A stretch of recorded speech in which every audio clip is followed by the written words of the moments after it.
jadi jelas ya, ada ayatnya ud'u rabbakum tadarru'aw wa khufyah. Terusannya apa? Innahu la yuhibbul mu'tadin. Kalau kamu berdoa itu yang tadarru'. Tadarru' itu ya yang sangat sopan, wa khufyah secara diam-diam atau secara enggak berlebihan. Terusannya ayat innahu la yuhibbul mu'tadin. Allah itu tidak suka orang yang melewati batas. Itu termasuk melewati batas dalam doa karena ada unsur mendikte Allah. Saya memberi contoh tadi, misalnya kita sebagai cowok berdoa, ya Allah saya ingin punya istri cantik, sholihah, nasabnya baik, nggak pernah cerewet, nggak pernah apa. Itu kan nanti nyarinya juga susah.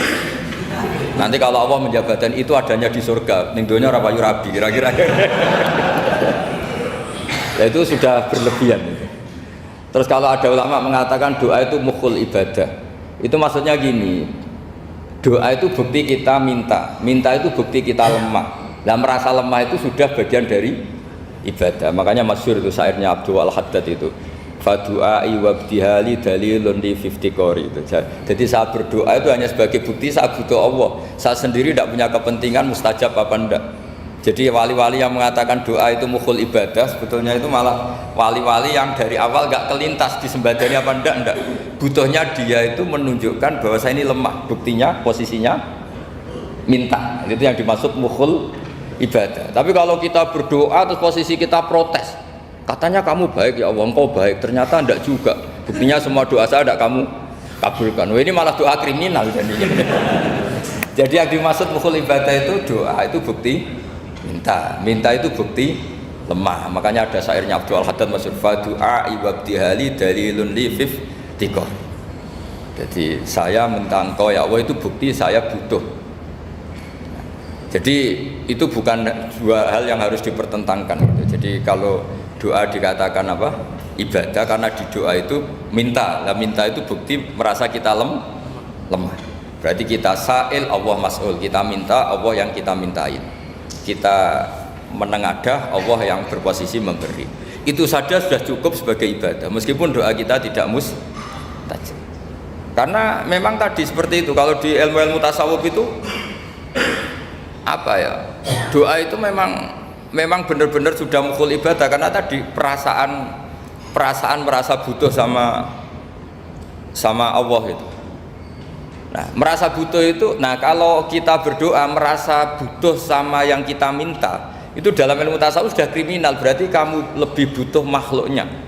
Misalnya begini ya, saya ingin punya rumah bagus, terus setelah punya rumah kredit saya utangnya banyak. Sebetulnya saya itu tidak pernah ingat Allah, gara-gara utang banyak, kredit jatuh tempo, terus melibatkan Allah. Ya Allah saya ini utang banyak ini, terus tolong dibayar. Sebetulnya saya itu ingat utang, cuma Allah tak libatkan kan gitu. Lah itu tidak akan jadi wali, yang jenis ini tidak akan jadi wali. Saya ingin jadi dosen, melibatkan siapa ya nanya? Melibatkan Allah, terus malam-malam bangun melibatkan Allah. Itu artinya apa? Kamu itu lebih ingin yang kamu minta ketimbang ingin Allah. Kalau wali itu enggak gitu, kangen Allah, terus tahu Allah itu zat pemberi, karena tahu Allah zat pemberi terus minta. Maka yang dikangen itu ya Allahnya dulu. Kalau kita kan enggak, punya kasus dulu, punya keinginan banyak dulu, baru ingat siapa yang bisa ya. Oh Allah. Terus Allah kita libatkan. Ya untungnya Allah baik, mau ramal utang bukan mikir. Untungnya Allah enggak jawab itu. Jadi itu bedanya wali. Kalau wali itu kangen Allah dulu, baru minta. Kalau kita enggak, banyak masalah dulu, baru melibatkan Allah. Nah yang jenis ini itu bahaya, kalau nggak disembadani mesti ngomel ya. Gusti katanya kalau yang minta kamu kabulkan, ternyata ini enggak. Nanti kalau Allah jawab, kamu itu tidak kangen saya, kamu itu kangen uang, kangen perempuan cantik yang kamu inginkan, terus kamu melibatkan saya. Urusannya apa saya dengan itu? Pak, makanya tidak usah nuntut karena awalnya sudah salah. Ya saya kira itu ya. Jadi ada ayat apa? Ud'u rabbakum tadarru'aw wa khufyah, terusannya apa? Innahu la yuhibbul mu'tadin. Itu di semua tafsir dikatakan Allah gak suka orang yang berlebihan dalam doa.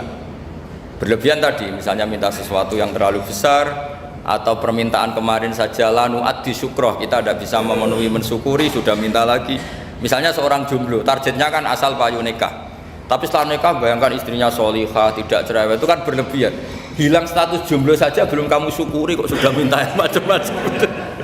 Jadi harusnya kan syukur dulu ya.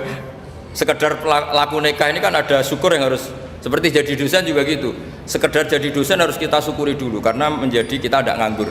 Itu kan satu harkat sosial yang luar biasa. Jangan tahu-tahu sudah hari kedua cari intensif, cari ini itu, syukurnya aja belum sudah kemana-mana. Lah itu sudah mu'tadin, sudah melebihi apa? Batas.